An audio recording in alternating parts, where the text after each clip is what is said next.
and welcome back to another episode of The Male Perspective. I am your host, Lana Reid, and today on this day, I have with me a gentleman by the name of Glenn Murray. He is an author, entrepreneur, talk show host, and a man I've had the opportunity to speak with before, but since that time, he's added some more stuff to his plate, and I'm looking forward to learning more about that. But first and foremost, I'd like to take a quick moment to pause. Say thank you to you for making time for me today. Time is a gift. Once we give it, we cannot get it back. So, Mr. Murray, once again, I appreciate you making this time to sit down and chat with Hello Me. And welcome to the show. Well, thank you. Thank you for having me back on the show. So I really appreciate it. It's been almost 3 years. Oh, wow. Time goes. Well, I know you've added so much. I was reading it and I was like, wow, when did he pick that up? Wow, when did he pick that up? Oh, wow, when did he pick that up? But yeah, we're going to get into some of it today.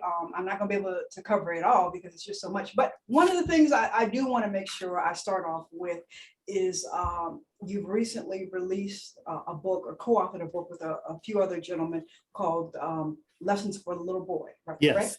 Yes, I did. That's correct. Yeah. So very proud to have been a publisher and a contributor to that book. And I think you've had a few of the contributors on your show, which they've really enjoyed. But it's a book about reflections, men from the ages of 23 to 57, reflecting on their lives and the different stages of their lives. So what you got, the end result was a product that really looked at men from every stage of our lives and really talking about it. I wrote a chapter where I wrote a letter to my younger self.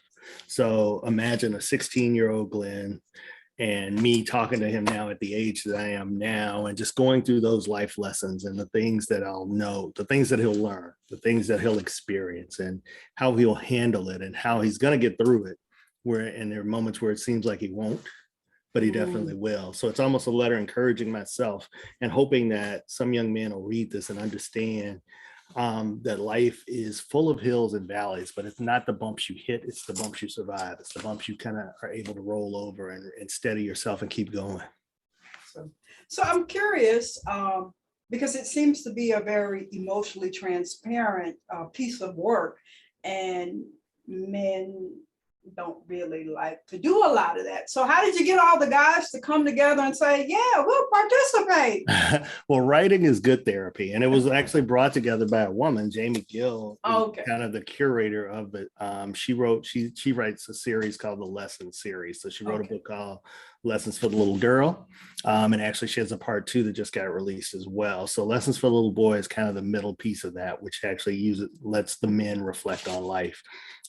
These men were open. These men were very open, but you have to look at what they were going through in their lives. I think one was going through a divorce, or maybe a couple of them were coming out of a divorce, and just coming out at different points in your life. You become more reflective the more you experience. And writing, and you know this already, I probably don't need to tell you this, but writing is great therapy.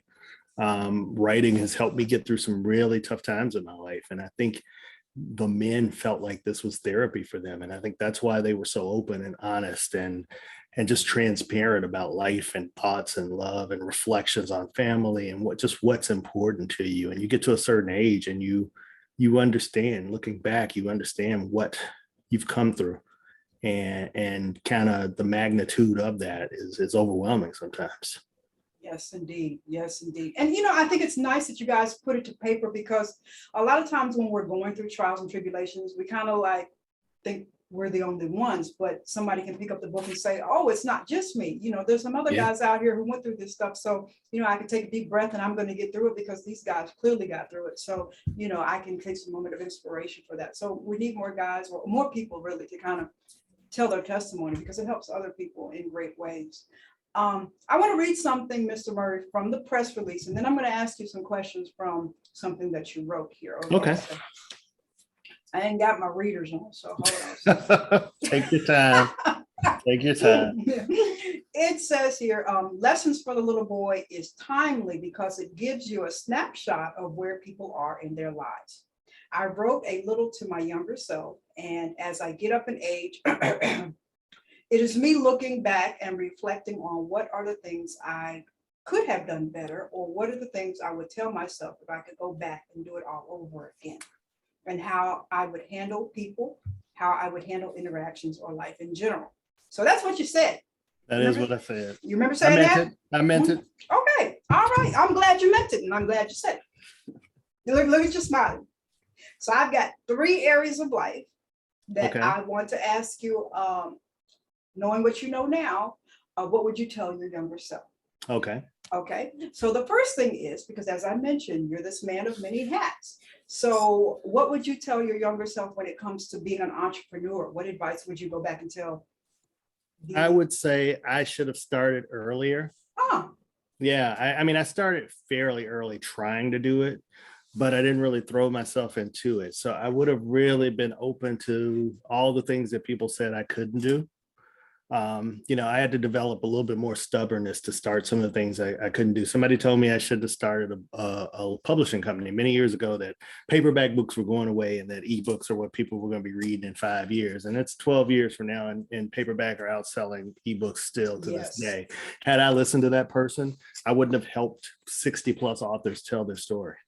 So you have to be a little stubborn to be an entrepreneur. So I would have been more stubborn. I think I was a lot less confident in my own ability back then. I was, I grew up, I was shy as a teenager. I wasn't, I was a skinny, shy kid. Now I'm just a skinny, old, shy man. Old man. I'm just not as shy anymore, maybe, but I was not very confident in my ability, and I didn't really realize what I brought to the table. So self-worth is important. We talk about it with girls a lot, but we don't talk about it with boys. Yes. Boys are treated more like a commodity, and women are treated more like a precious gem. And boys need to understand that they're just as valuable. Yeah, their lives, their thoughts, their emotions, what they go through is just as relevant and just as valuable as anybody else. And sometimes we don't always get that. And it's not even the parents' fault. I'd never blame my parents for that. I'd blame my own self-esteem and my own issues with that. And I really had to develop and really force myself to get out there, to work hard, to understand that I could contribute to this world in a way that's unique from anyone else. And I think that's a lesson that we have to teach everybody as they're growing up. That's true, everybody. And I think, societal norms kind of make it much more difficult for boys and males to kind of blossom into themselves, because you guys are taught really to kind of internalize a lot of stuff, and that kind of slows down the process. You're taught being a man means holding it all in and keeping it in and not showing emotion, or not, sharing how you feel, not sharing when you're hurt, so things like that. And I think that's a wrong-headed way of looking at things. True. Let me move on to the second one, because I got other stuff. The second one is knowing what you know now. When it comes to relationships, be it friendship or romantic, what would you tell yourself, your younger self? Friendship or romantic? Okay. So I'll cover both.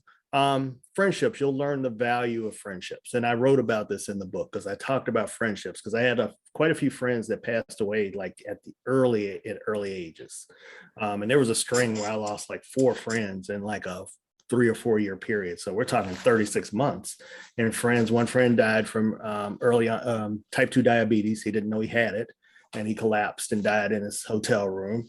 One friend, on her first diagnosis of breast cancer at 40, she was at stage 4 and passed away within 6 months. And another friend that passed away of lupus. And then another friend passed away of a heart attack, and she was only 45. Wow. So, life is precious, and you realize that, and you realize how valuable those friendships are. And you never forget those people. Those memories carry with you forever. But people leave you early, but they don't leave you empty. I always say that. So there's a lot that they left you with, and you have to remember that. So that's how I would treat friendships.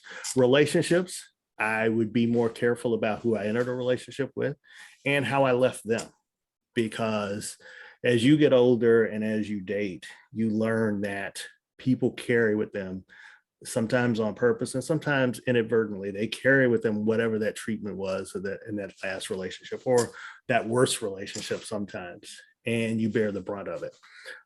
So men have to be careful and have to understand that we really have to leave people in a good place, even if it doesn't work out romantically in a relationship or whatever. You need to make sure that you have left a good impression on that person, and it's possible to do that. So I would tread lightly around that. And also, everybody that likes you, you don't have to like them back. That's the other one. You need to remember that one too. That's right. I like that because, we're creating all these damaged people, not understanding that, it's okay. You could just go your way and I can go my way, and it doesn't have to be this explosive, time bomb thing. So I really like that. Yeah. The last thing I want to ask you, if you could go back and talk to your younger self, and that would be, what is this whole concept of manhood really wrapped up to be? Because I'm pretty sure at 16 you thought it was something else. But absolutely, you thought just being a man, meant you got out of school, got a job, had children, got a wife, and now sometimes not even in that order. Sometimes you just have children and without the wife. But it really means that you're being responsible not only for yourself, but for the others. You're caring for people in a way that leaves them better. And like I said, talking about relationships, but just leaving people better, being a person that is going to leave a legacy, to understand that you're not going to be young forever. So everything you leave, it's kind of like leaving seeds. You're planting seeds. What are those seeds going to bring forth? That's your legacy. So making sure that you're bearing fruit that other people can be nourished by.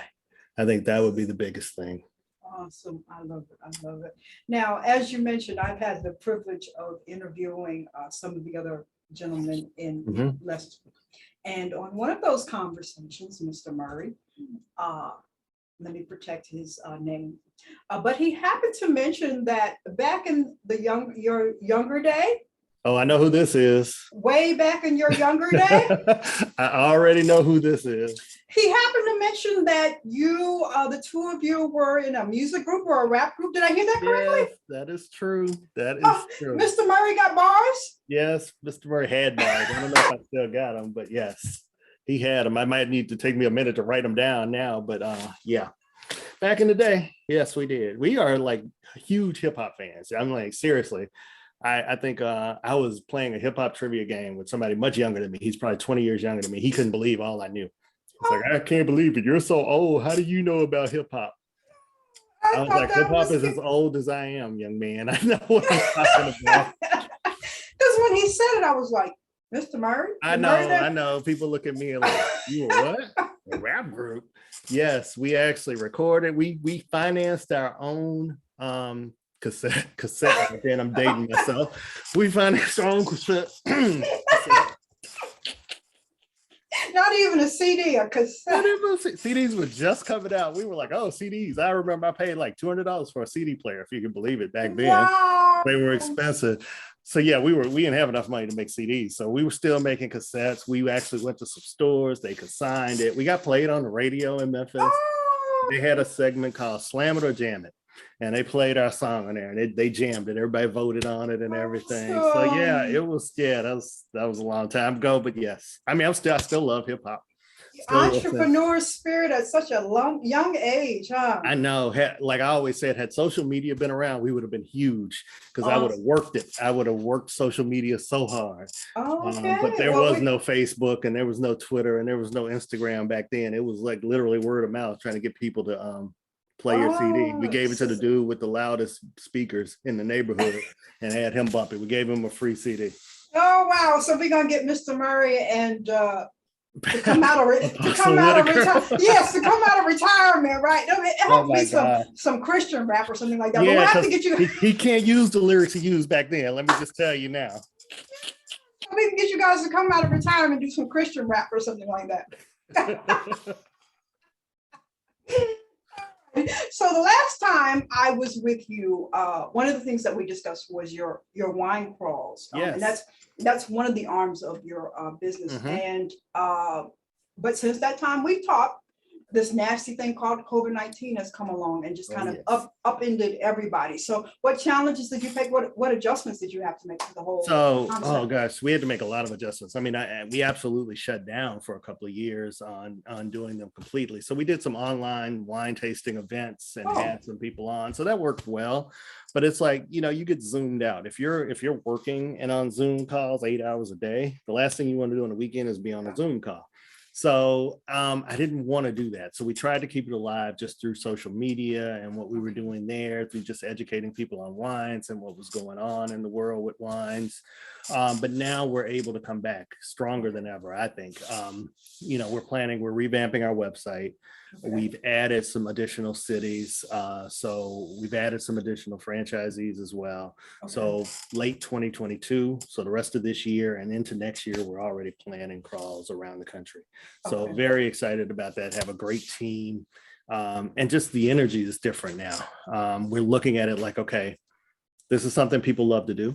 This is a really good event for people from a social standpoint, from a networking standpoint, from an education standpoint. It's not like a drunken bar crawl. It really is an educational event with good food, good wine, and good people.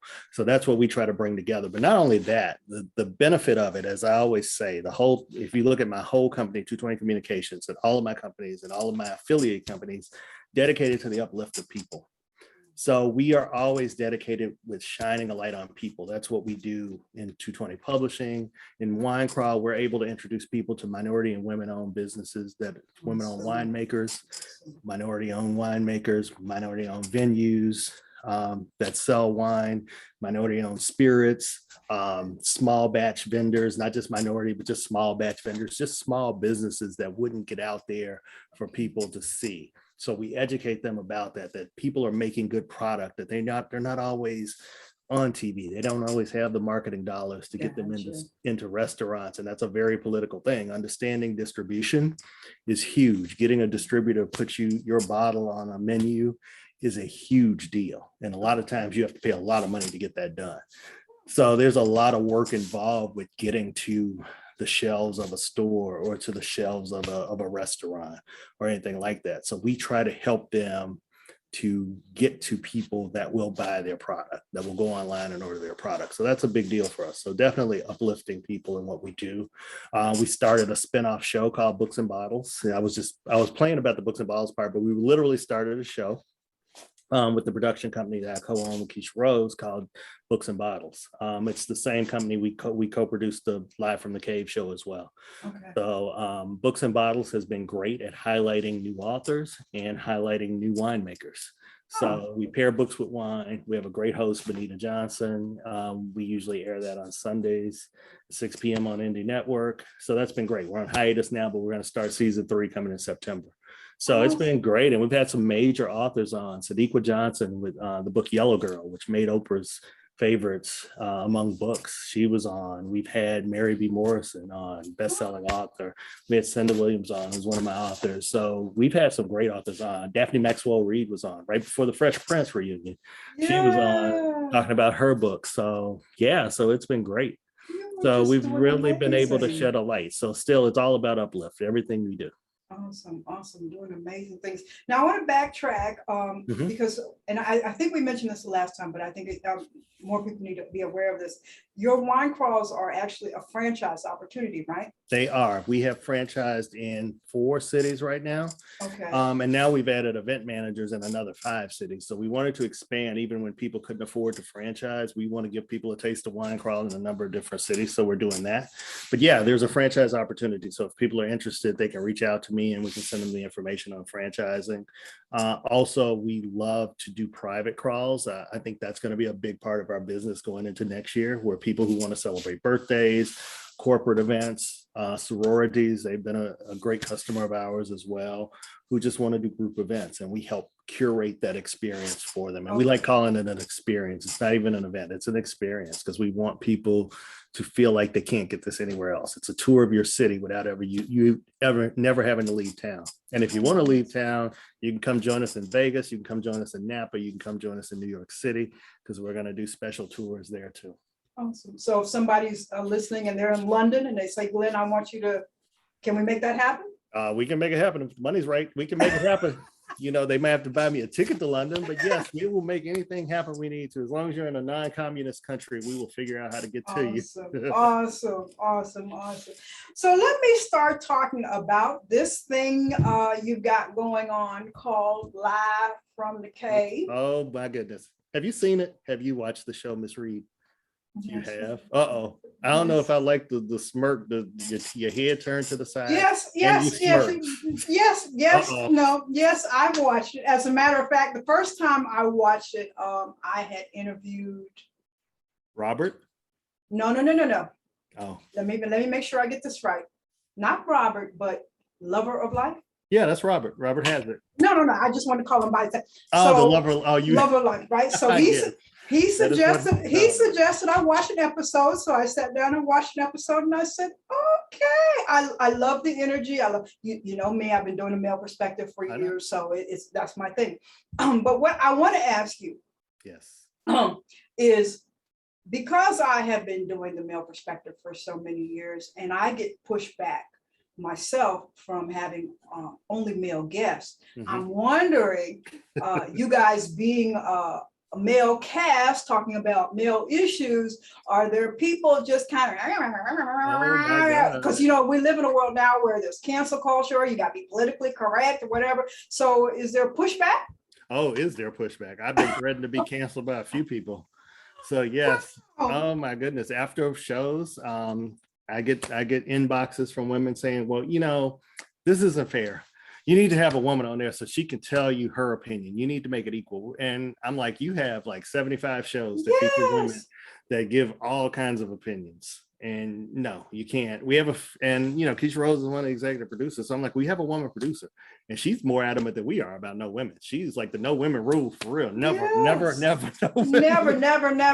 You guys need your space. You need it's a man cave. It's like if we were at each other's house and we go to the basement and I'm at Robert's house and we're drinking and talking, we almost be like, hey, wait a minute. You know what? We need to call Susie because we need her opinion. Susie, we decided to call you. Why don't you come over and have a drink? And we want your opinion on everything we say. We need you to tell us we're wrong about it. So yeah, so that's basically what women want to do. I like it was an hour-long conversation. I remember it because it was really late. The show ended at 10 Eastern, and I'm on the going back and forth with this woman who's just complaining that this is just unfair to women. We are degrading women, which we don't do at all, ever. And that we need to have a show that allows women to come on and rebut everything that we're saying. And I'm like, well, you can go create a show like that. I'm sure there's already shows like that, but it won't be this show. Yeah. So yeah, we get it all the time. That's amazing. I mean, you know, you have an opportunity here from a female's perspective, you have an opportunity here where you get to watch some guys just kind of sit together and vibe and, you know, learn what's on their mind, you know, and it kind of this bubble thing and, you know, get some kind of sense made of some things that might be going on in your life. You think it would be an ideal opportunity, but, you know. not unless some women have an opinion about it first. And we've gone on other shows. It's so funny because we've done other shows where they've invited us on to be interviewed. And we were on a show, it was a woman's show, and it was a great show. But she had women guests in the audience, and literally we couldn't get through the first question with this woman coming to tell us how wrong we were. Our host, I will never forget it because he was answering a question and she literally cut him off in the middle of it and talked for 5 minutes about how wrong he was. Oh my goodness. And see, this is one of the things I preach, effective communication. Yeah. Be quiet, listen to what the other person has to say fully so you can understand before, you know, you go into attack mode, which I think is really a problem with male-female dynamics anyways, where nobody's listening. We just want to pounce. Everybody just wants to pounce. But, you know, and I think women, you know, bless their hearts. We love y'all. We really do. We do. We truly do. Our mothers were women. We love you all.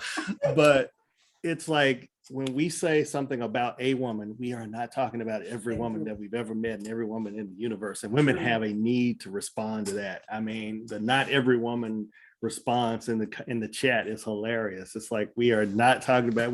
I could be talking about one particular woman in my life at the time, name her and tell you the date, and somebody would come back and be like, not every woman. It's like neck roll and everything, right? Yeah, and the grabbing the hand. I'm so glad we can't see some of the responses. We did a live show in Richmond not too long ago. That was interesting. Oh my goodness. All the responses there were really, really funny. So I'm assuming, even though the women are complaining, the audience is more female than women, though. Probably 90% women, yeah. Every week. Amazing. Go figure. Amazing. We don't know Go what we're figure. talking about, but they do want to come back to hear what we don't know what we're talking about. They want to hear what we have to say. So yes. Just one of us. I love my sister so much, but And it's hilarious. We talk about some serious stuff. We talked about mental health. We actually had a mental health professional on to talk about men and getting mental health. And we'll talk about, current events. We had a whole show around the George Floyd murder and some other, and the Ahmaud Arbery killing and things like that. Relationships. That's what they want to hear. We get the highest response from, I don't care what we talk about. Relationships always get the highest response. oh wow. And everybody wants to know, why did he leave? And I tell people, here's my blanket answer. Go ask him, because I don't know. I'm not him. So every individual has different right response. So yeah. Oh well, we're gonna get it together. We're yeah, but we enjoy the show. It's fun. I can tell. I could tell. The episode I watched. I don't know. Let me say. Everybody was sipping on something. Yeah, we do that too. Everybody was like, "Oh, good." We about to talk, but you guys were talking about relationships and right. and marriage and blending families, and do you discipline, all that stuff. Some really tough relationship questions. issues. Yeah, we talk about that, and we bring in married men to talk about that, because all of us were not married. Now one of us just got married over the summer. Awesome. But we bring in married men to get their opinions and everything. We're very open about the dialogue, and we don't always agree, but we want to make sure people understand there's different points of views. We're not a monolith when it comes to how we think about women, relationships, politics, or anything else. Yeah, and everybody has their own person. So you mentioned you guys don't always agree. Is there a peacekeeper in the group? That would be me if you ask me. I think I'm the voice of reason in the group. Some people would disagree. Some people tell me I start stuff. I don't necessarily start stuff, but I'm like the anger translator for the men, because they'll go in there and do all the flowery language and talk about women. And I'm like, women, here's what he's saying. You get on our nerves when you do this. Basically, that's the bottom line. When you say this, we zone out. That's what happens. Yep. The Charlie Brown teacher. I'm already thinking about Sunday and football, and it's not even September yet. So I'm like, that's kind of what we do. So sometimes I try to tell the truth about things. I try to give it another look. But no, I don't know that there's a peacekeeper. We'll go back and forth on some things where we'll just agree to disagree. Okay, I love it. And it can still be friends. That's how it should be. Absolutely. We still hang out outside of the show, and we've known each other all for years before the show. So that helps too. Good energy in the show. Good energy. So Live from the Cave is not the only, I guess I want to say, talk show project under the 220 community. Yeah, and it's really right. It's really under the G Rose production. Okay. Me and Keisha Rose, but Books and Bottles is another one, and then we did a show called Making Love Better Together. Okay. With Yanni Brown, another one of my authors. That was an in-studio show pre-COVID that we were doing. So we did a couple of maybe about 8 or 9 episodes of that, and we're hoping to bring that back too. Okay. And then we do a monthly show called Purpose with June Hollingsworth, another one of my authors, and I really try to put people to work. They say I'm a bully because I try to find ways to put people to work. But I mean, I just want people to show that they're talents. If I know you have talent, and I want the world to see it. So she's our host for it. And Purpose is a show specifically talking about people who are really making a difference in people's lives and in this world. So we monthly, usually bi-monthly, we try to highlight one person on Purpose. So that's been a really meaningful show. Very proud of that and what we've done. Yeah, and it's so funny. All of these kind of came from events that I used to want to do when I was doing a bunch of events. Books and Bottles was an event that I did at first with my authors. And Purpose was something I had wanted to do for many years. I never had a chance to. So we created a show around it. So for a man who says he's trying to take off some of these hats, it seems like you're just. I really am. The hat, yeah, I got a big head, so there's plenty of hats that have fit on them, true enough. So, there's a few that are still on there. The one that I'm most proud of, though, we are producing a documentary based on the Faith, Failure, Success series called Surviving the Storm. So we interviewed 2 men, Robert Hazard's one of them, Tommy Talley. We also interviewed Cinda Williams, Samantha Danielle, I'm going to forget somebody and I'm trying to remember, but there's a couple of other people we interviewed on that show. Martha Chavez is another one, and Latrice Rice. They were all contributors to at least one chapter or one of the books, one of the volumes, and they're telling their story on camera. So we've created a documentary around it and really pull those stories together and give it a human interest. So we're excited about that. I'm hoping that we release that probably in the fall. Awesome. Knock on wood, I'm hoping the fall that we get it released. So that's our very first film that our production company has done. And we started the production company about 3-4 years ago, and now it's grown to this. So we're just truly excited. It's like birthing a baby, which I don't know anything about that, but if this is what it feels like, I'm so excited. So that's good. I don't want the pain. I just want the joy, just crying when the baby comes and all of that. That's all I need. Yes. Awesome. But yeah, so we're excited about that. So that's the first of many, we hope. Awesome. Now, listening to you talk, and I've heard you allude to it a few times, it's very clear for you to do everything that you are doing, you need a team. Yes, absolutely. So I'm wondering, what advice would you give to the newbie entrepreneur when it comes to like building a team, picking the right people? Because I'm pretty sure maybe you bumped your head along the way. Oh, absolutely. I bumped my head many times. Slam my head against the wall sometimes on my own too, just thinking about trying to deal with and work with people. It takes time to build the right team and find the right people that see your vision and are able to support it. And sometimes people will support you even when they don't quite see your vision, if they believe in you. So if you can convey what you want to do, the right people will show up. And it may take some time. It doesn't always happen on the first try. And there may be some swings and misses on people, but eventually you'll align with the right people. I think I have great people on the publishing side. Stephanie Reynolds has worked with me for years now, and she really runs publishing. I don't need to do a lot there. I have a great partner on the G Rose side of things with Keisha. I have people at Wine Crawl now, those franchisees who are really believing in what we're doing and finding excitement and joy in it. And that's the thing, you really need to enjoy it. The money will come. The enjoyment needs to be there, though. The enjoyment definitely needs to be there. Money is very important. Don't get me wrong. I'll never say it's not important. Got to keep the lights on. Got to keep the lights on. Got to pay the bills. Got to make a profit. But if you can enjoy yourself and do that, then that's a big thing. Now, in the beginning when you started out your ventures, it's kind of like, your baby. That's your heart and soul. In the beginning, was it hard to kind of say, okay, I'm going to give you this piece of responsibility? It's still hard some days. It's still hard. It is. It's hard trusting people, but you have to, and you have to trust your gut too. You'll learn to be a better judge of people with the mistakes you make about people. It's kind of like relationships. You get better in relationships. You should. Knock on wood, you should get better in relationships as you get older because you've learned the mistakes in the past and you learn not to make those same mistakes. It happens that way in business too. Operative word should. Operative word. Yes, operative word is should. Absolutely. And you'll see people have wanted to partner with me and like, oh, I see what you're doing to partner with you. And partner sometimes translation means you do all the work and I'll come to the event and take all the credit for it. And those people, you can kind of see them now when they come. Yes, indeed. That's what age and maturity and experience. True. Very true. It teaches you. So I'm curious, for the person who's listening and they're saying, I need to get with Glenn so that he can publish my next book, or I need to get with Glenn so that I've got this story for a show I need to pitch to him.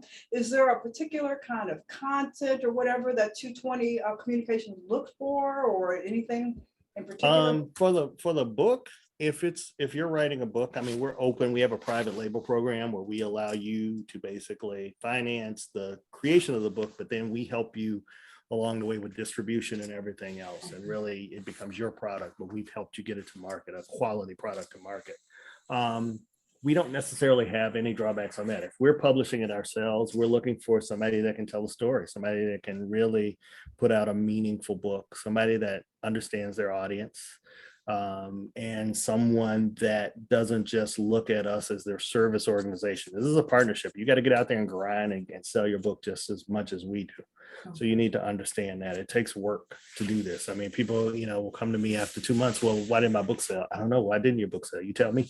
What did you do to help it to sell? Yeah. So, and I wrote a whole book about just helping people think about the things you need to do before the book comes out. And most of them are free things. It's not like very costly, you know, and everybody claims that they have this golden parachute or this golden idea of how you can sell books and you're going to be a bestseller in a matter of 30 days. Write a book, they're lying. I'm like, I'm sorry, you still need to do some work. Yes. Yeah. You know, and I think that's the thing with today's world. Everybody thinks everything's just going to happen like that, but I mean, you still have to. I know. I mean, I joined not an entrepreneur group, an author group on Facebook, and I ended up leaving it because I was getting frustrated. I figured they were going to kick me out sooner or later because I was arguing with people. Because I posted on there, I'm like, okay, authors, because they were all like, oh, I don't believe in paying for nothing, and this publisher should do this, this, and this. And they had this long list, and I'm like, okay, you guys believe in capitalism when it comes to publishing your book, but charity when it comes to actually doing the work. I'm like, you can't have that mentality. That's the big balance. Yeah. You believe you should get paid, but you don't believe anybody else should do get any funding from that. So it doesn't make any sense. Not at all. I left that. Don't suffer fools. Don't argue. I'm sure there's a Bible verse that tells you leave. Yes. Don't argue with a fool. Don't argue with a fool. You become one yourself after a while. So it's like, okay, I'm just gonna leave that. So yeah. So, but that's belief in yourself. That's the confidence that I probably wouldn't have had even 5 or 10 years ago to say, I can walk away from this because not all business is good business. All money ain't good money. All money ain't good money. And yeah. So it's maturity and just maturing myself as a business person and knowing my value, knowing what I bring to the table, knowing the worth, knowing the experience, knowing the team. You know, I'm not going to put that on them either. I'm not going to put that burden on them to be somebody's pain in the tail in the ear for that either. Awesome. They'd be looking at me crazy, like, why did you send this person to us? So no, I'm not doing that anymore. Awesome. You know, you mentioned this term a couple of times, bring to the table. And, you know, it's kind of a buzz phrase when it comes to relationships and whatever. I'm on social media, I see this all the time. Everybody talks about what they Everybody brings to the table. But as far as business, what do you need to bring to the table when it comes to partnership with somebody? What would you say? I think have something of value that you bring, either your experience, your existing talent, your ideas. Okay. There are people with great ideas that need people to help push them and put those ideas in motion. Okay. You know, I call myself an idea person, and then I get people that can execute. But surround yourself with people that are smarter than you. Surround yourself with the people that have a passion for doing whatever that thing is that you don't quite know how to do.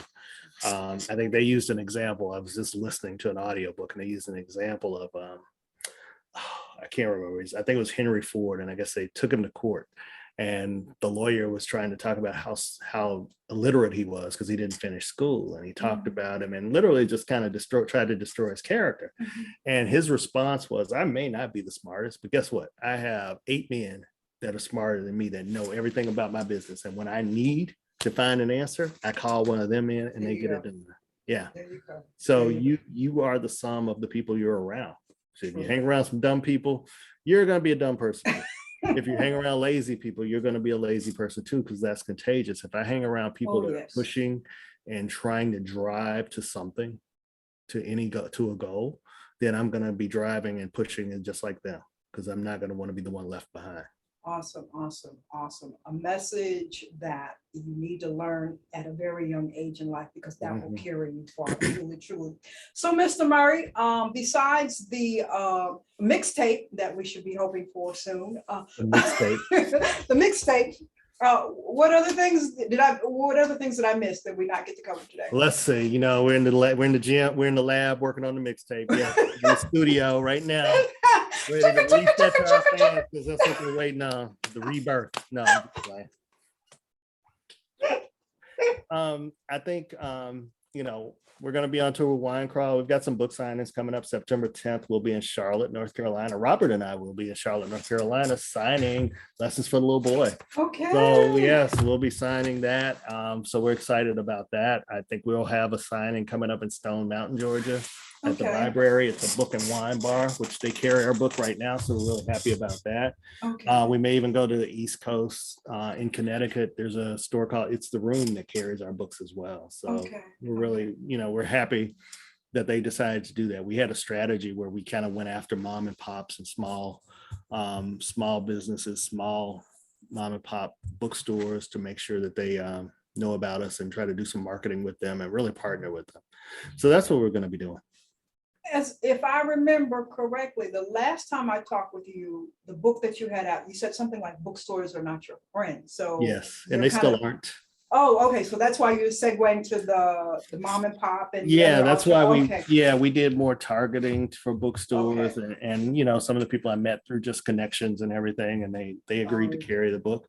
But yeah, bookstores are still tough. Bookstores are all about the bottom line, and they don't really want to talk to you about selling your book or really partnering with you about the book.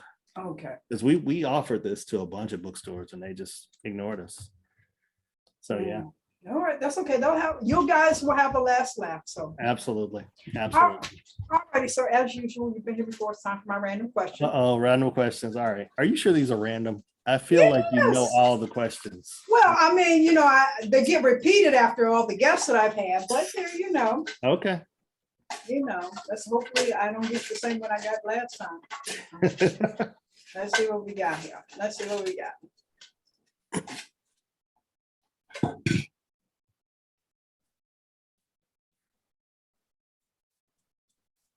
What? I'm gonna say, okay. Could you give up access to the internet for a month? Yeah, I could. Really? I actually could. Yeah. Really? How would everything run? Pretty much things run by themselves. Now, not this month, please. I've been doing this month because of wine crawl. Ask me that maybe in December I could do it. But for the next 90 to 120 days, no, I need access then. But okay. I could do it. It would just have to be, the timing would have to be right. I guess that's the best way to say it. But I could plan to do it for 30 days. I think so. Would you go through withdrawal, you think? Probably. Really? But you didn't say my phone. So no, you can't. That's cheating. Oh, yes. You gotta be specific. That would be hard. A week or two, yes. Well, you can use your phone to call people, but who does that? Call people. We text. I'm just playing. I'm just joking. The downfall of interpersonal communication. I know. It was like this show I was watching, and she walked in and was like, "Hey, we need to take a day off," and everybody looked at her like, "For what?" She's like, "A day off, a mental health day." She's like, "We don't do that around here. We're Americans. We don't take days off for no reason. Nobody's sick." And that's the way I feel about, like, what do you mean call people? Like, talk to them on the phone? Like, dial the number? How do you do that? Yeah. Like we weren't the people with that long cord that went from the kitchen to the bedroom, right? Yeah. Like all of a sudden we don't know how to use a phone, but no. Oh well. All right, it's funny. Well, Mr. Murray, please tell us how we connect with you, how we pick up the book, what days do we catch live from the cave, and just give us everything. All right, absolutely. You can reach me directly online. Glenn220 is my Instagram and Twitter pages. Glenn at 220communications.com is the easy way to email me. To get the book, it's on Amazon. It's Lessons for the Little Boy. It's on Amazon, Barnes and Noble. I think it's on Walmart.com, and it was on Target as well. So pretty much everywhere books are sold, you can find it. Wine Crawl, WINE-CRAWL.com. Those are the ones. And for Giro's Productions, for our shows, Indie Network, INDE.TV.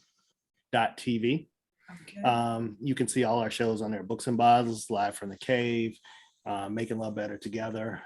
We resume airing live from the cave on September 1st. Okay. So we're back on the air, back live, back in the lab. Awesome. Doing it. And we're hoping to expand that to some other platforms as well. But NDTV has all the shows on there. It airs on YouTube and Facebook Live right now. But like I said, we're gonna expand that real soon. Awesome. And I guess I just need to hold my breath for the mixtape, right? Well, it's got a few priorities before the mix. It's, Apostle Whitaker's busy being a bishop and preaching and stuff. So I don't know if we can do this. Do you remember? It's his fault. It's his fault. Do you remember any of the lyrics from the old stuff? I remember some of them. There was quite a bit of cursing in them, so I don't know that I want to repeat those on the show. But yeah, I remember some of them. And every now and then I look up, and I think I found our original on YouTube one time. Oh, okay. Now I'm gonna go do the woman thing. Just be nosy and scour. Like let me go look and find. I may have a cassette in storage somewhere. I don't know. Who knows? I thought that was the cutest thing. I was looking at him like, Apostle Whit, what? Huh? I know. You think about it. Wait a minute. And then you're like, Glenn Murray? Glenn? That Glenn? Glenn? I mean, I hardly ever see him out of a suit. Like, Glenn, right? Okay. I get that a lot, yes. All righty, dear. It has truly, truly been a pleasure to have you on once again. I enjoy hearing about everything that you are doing, especially, how you're empowering a lot of people, not only just yourself, but a lot of people to be great and amazing and awesome. I mean, just kudos to you and everything that you're doing. Thank and you. I'm going to close my eyes and look up in a year and I'll be like, whoa, he added all that other stuff too. So I promise I'm not putting any more hats on. I promise. Yeah, sounds good. Sounds good. Except when the film comes out, then sounds good. Sounds good. There. Sounds good. You're going to be asleep and you're going to be like, oh, wait a minute, I can do that. Wait a minute. Okay, that's another, Who told you? That's not true. You have an entrepreneur spirit. It's just in you. You're just gonna continue to grow and add more layers and tweak this and make this better. I would not expect anything less of you. So. Well, kudos to you. Keep giving men a platform to talk about feelings, emotions, thoughts, what they're accomplishing and everything. Really salute you for doing that. And really appreciate you for talking to a lot of the men in the book. We really appreciate you for that. It has been a pleasure. It has truly been a pleasure. I really think that if women sat down and talk to men, a lot of the stuff that we complain about would not even be an issue. True. I believe that. Just conversation and talking and understanding where each other is coming from. So very true. Hopefully I'm leading by example. So you are definitely. All righty, dear. Well, that is all for this week's episode of The Male Perspective. I'm your host, Lana Reid, and I will see everybody next time.